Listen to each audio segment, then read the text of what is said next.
Alright, ladies and gentlemen, welcome back to the channel, man. Today we have a Brooklyn Nets video for you guys. The trade deadline is literally 24 hours away.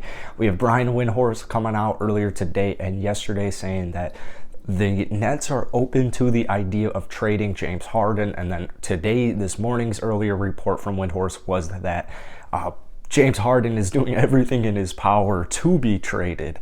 And then Woj just drops a little mini Woj bomb like a half hour ago saying that none of that is true. Literally none of that is true. So the trade proposals have been kind of crazy. Personally, I think the trade suits both teams pretty perfectly. In Brooklyn's case, you do want to make sure you get enough back. I've seen like Matisse Thybulle.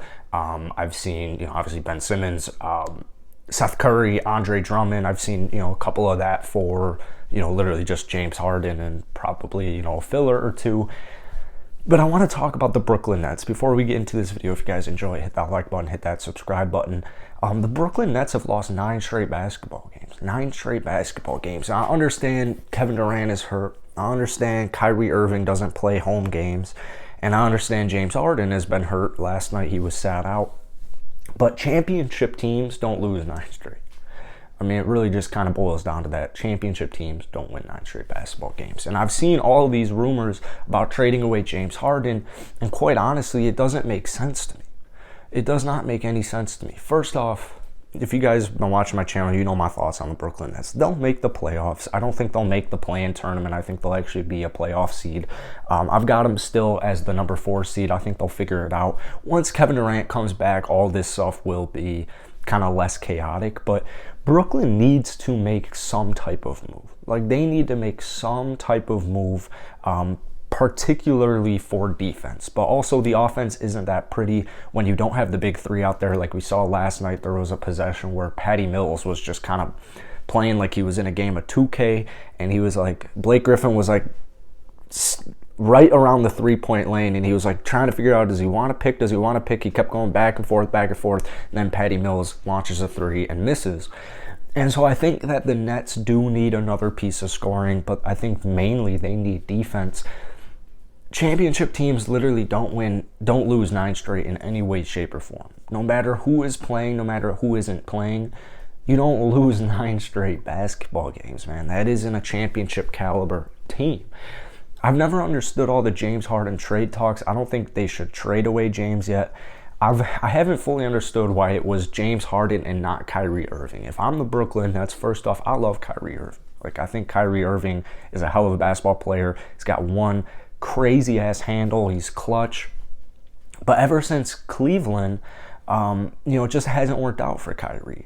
And so I don't think that playing in half of the games is going to do the Brooklyn Nets any favors. I actually haven't really figured out why Brooklyn wouldn't just pay the fine every single game and play Kyrie the rest of the season. That's what they might do after the trade deadline, kind of reassess the team. But I've never understood why it wasn't Kyrie Irving. I mean, like, you literally have a dude who is not vaccinated, which causes its own issues. It's just crazy. It's crazy. Trade away James Harden? I just don't understand. If you're going to trade away one of your 3 stars, why not trade away the dude who can't play in half of the games? The Brooklyn Nets have 29 remaining games left. Or now I think it's 28 remaining games left. Kyrie can play in 10 of them. 10 out of the next 28 basketball games is what Kyrie can do. What does that do for me? I understand Kyrie is a walking bucket. You throw Kyrie Irving out there on the court, give him a start, play him 35 minutes, Kyrie will go 25, 5, and probably 7 every single game. He'll probably give you 2 steals, and he'll probably give you a block every other game. This man is lethal. But at this point, the Brooklyn Nets need more depth. So why not trade Kyrie Irving for more depth? Now, what are some viable moves that the Brooklyn Nets can do? I've seen a lot of Nicholas Claxton trade rumors. I think that would be the dumbest thing ever. I think if you're going to trade away one of your big guys, it would be the one who doesn't really do much, LaMarcus Aldridge.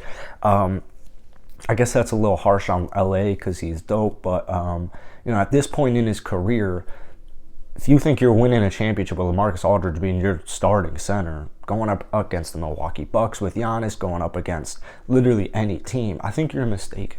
I think you're mistaken. I think Nicholas Claxton is the future at the center position for that team. His defense is very impressive. Shooting, obviously they could use a little bit more shooting. I'm not sold on Joe Harris, not only because of the injuries this season, but mainly the way Joe Harris showed up in the playoffs last year. I thought it was absolutely despicable. And if that's how you're going to be playing when the lights are shining bright and the moment is now, I don't feel great about Joe Harris. So if Joe Harris is a tradable asset to the Brooklyn in the Brooklyn Nets management eyes, I would start looking into some Joe Harris trades. I'll definitely start looking into some Joe Harris trades. Now, what I think what I think realistically is going to happen with this Brooklyn Nets squad is I think they're going to sit out the whole trade deadline. I don't think they'll make any moves. If they do make a move, I think it'll be something like extremely low-key, like a trade for Thaddeus Young or what have you. What I think that they'll really try and go off again in, like they did last season, is the buyout market. And that's where they, got Paul Millsap, they got LaMarcus Aldridge, both two dudes who didn't really help them much at this point in their career.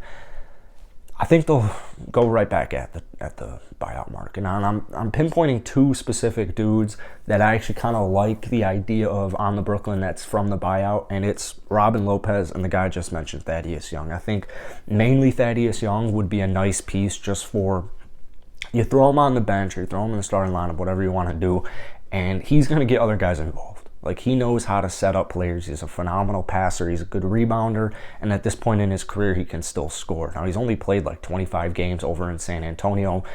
I think he's averaging 14 minutes per game, something less than 15. So this season, Thaddeus hasn't really had a role on San Antonio. Last year with my Chicago Bulls, the dude was a baller.